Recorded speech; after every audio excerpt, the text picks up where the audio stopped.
Konnichiwa. Hello! It's pouring down here in London. I so much wanted to film this video out on my terrace, and today we've had monsoons alternating with periods of complete bright sunshine, but really changing quite rapidly. It reminds me of when I was over in Indonesia a few years ago. Today I want to give you an update on my beginner's Japanese project. I last updated in March for the period November through February, so certainly it's time to bring you back up to speed. And if you're new here, welcome. I'm Dr. Gareth Popkins. Here we talk about language learning from many angles, not only my own projects, but a bit of language-related vlogging, materials, methods, and interviews with inspiring language learners. So if you haven't yet subscribed for the Vibe, please do, and you can get my free Language Learner Pro training by following the link underneath this video. Now, I started learning Japanese in anticipation of my first trip to Japan. I began studying in January 2019 and I went to Japan. I had a great time in October of that year. And little did I know that would be my last trip to anywhere because of the COVID crisis up to date. So yeah, that trip has taken on even more significance, but it was a great boost and a great inspiration to my Japanese. Now, during the first period of work on the language, I was focusing on a course called Japanese from Zero. And that was the focus really of my activities before I went to Japan and for a month or so afterwards. Since coming back in November 2019, I've been setting myself the goal of trying to do 30 minutes focused study a day, at least 5 days a week. And I've maintained that more or less now through to the end of July this year as well. I calculated that between March and July there are 152 days altogether, and to do the 5 out of 7 days I should have clocked up a bit of study on 108 days, and I actually managed 106, so I nearly got there. I was over most months, but in March and July I was a few days under. But yeah, one doesn't need to make a big thing about these targets. I mean, for me it's just about motivation, setting a pace, and a bit of accountability really as well, as I build up a record of what I've been doing and then let you guys know about it here and on the blog at howtogetfluent.com. So that's the idea. And yeah, so it was 68 hours, 20 minutes altogether, which brings my running total in the language to 486 hours and 20 minutes since early January 2019. Now, to put that in perspective, to pass the JPLT N5 exam, which is the lowest of the official exams, it said you need between 450 and 750 hours of study. Now, of course, how long is a bit of string? That is something that's difficult to measure, the amount of time, how efficient are you working, what are you doing with that time and so on. But with 486 hours then, I should be over that threshold, although it's worth noting that it tends to be Chinese native speakers who already know the characters, for example, who come in at the lower end of that hour total to pass the JPLT N5. Maybe I should shoot for the exam at some point to find out whether I'm at that level. We'll have to see. That might be something for the future. The approach I've been taking with Japanese is rather different from the last language I seriously got into, which is Basque. I'm now an intermediate learner with that, but with Basque I started speaking very early, having a lot of one-to-one lessons online. That can be pretty expensive and a bit inefficient, I feel, so I've gone back this time to an older method which I always used to use when I started learning Welsh and Russian and German back in the day, and that was to do focused study looking at patterns, grammar patterns, rather than abstract rules, chunks of vocabulary in context, so short set phrases, rather than just individual items of vocab as well, to give me some context to help me remember, and working interactively then with materials, starting with the Japanese from Zero course. What do I mean by that? I mean doing two-way translation, doing the exercises in the book, doing a dictation exercises as well, and sometimes a bit of shadowing, that's to say reading out loud with the audio, with the text in front of me for the accent, the intonation and so on. So those are the sort of things I've been doing. Pretty early on I decided not to start learning the kanji Chinese characters at this stage because that takes a huge amount of time, and yes, I am limited in the amount of time I want to put into this project to half an hour a day, as I say. So if I was doing this full-time as an undergraduate student, for example, I'd certainly be learning the kanji characters as well, and I want to come back to those.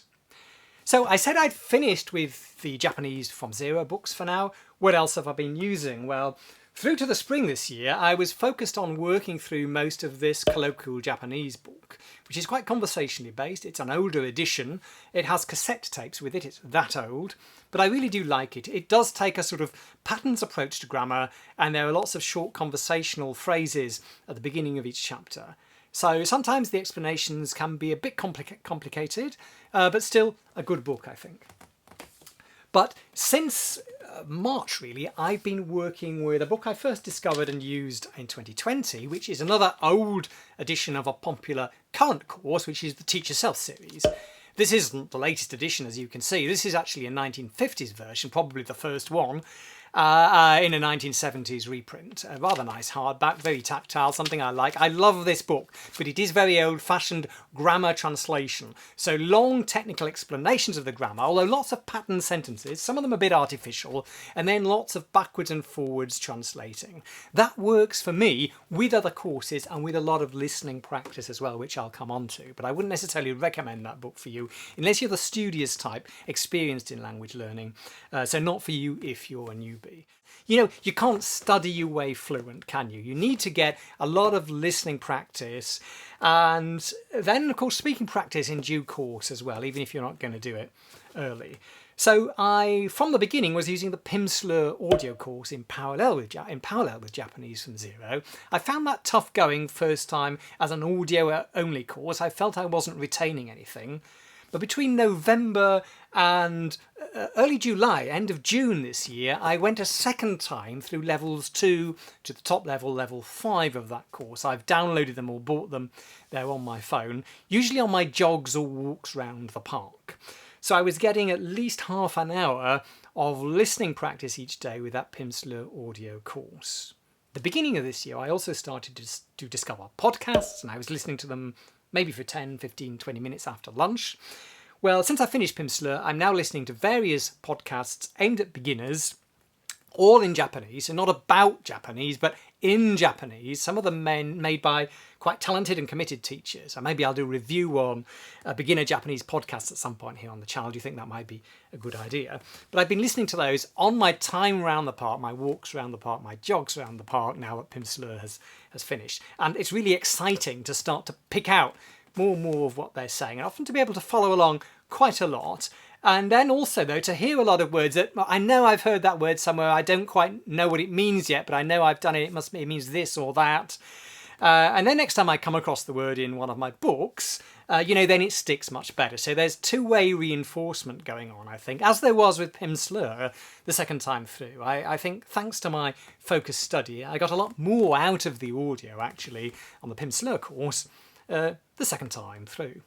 So that's basically what's going on, and the second half of the year is going to be more of the same, really, so not very dramatic. This doesn't make for very good TV, but actually a lot of language learning is about that, isn't it? It's about sticking at it, about interacting with the language in ways that are interesting for you, that are going to keep you doing it. It doesn't have to be optimal even, but it needs to be interactive, and it needs to be something that you keep doing.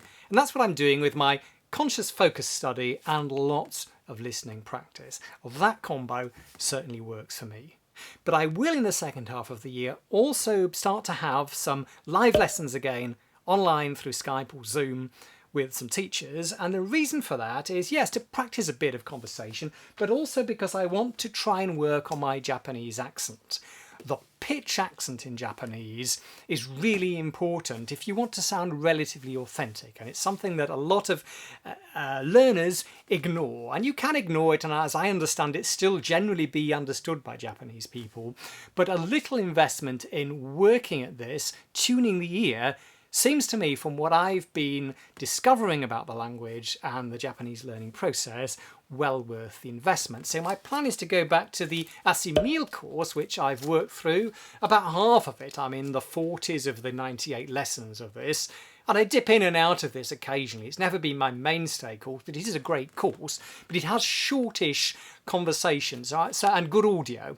So I've been thinking actually of using some of those conversations for at least part of some half-hour or 1 hour lessons, and just to read them out or to repeat after the teacher, and to have the teacher really focus in and correct my accent to try and get more of a feel for the pitch accent. That's what I plan to be doing for the second half of the year, and I do hope to see you in the next video. As always, don't forget, if you haven't yet, to subscribe for the vibe, throw me a thumbs up, tickle that bell, and share the affair. And if you're a Japanese learner, let me know about your methods and your experiences in the comments below, or if you've got questions, or if you're a teacher, do share your views.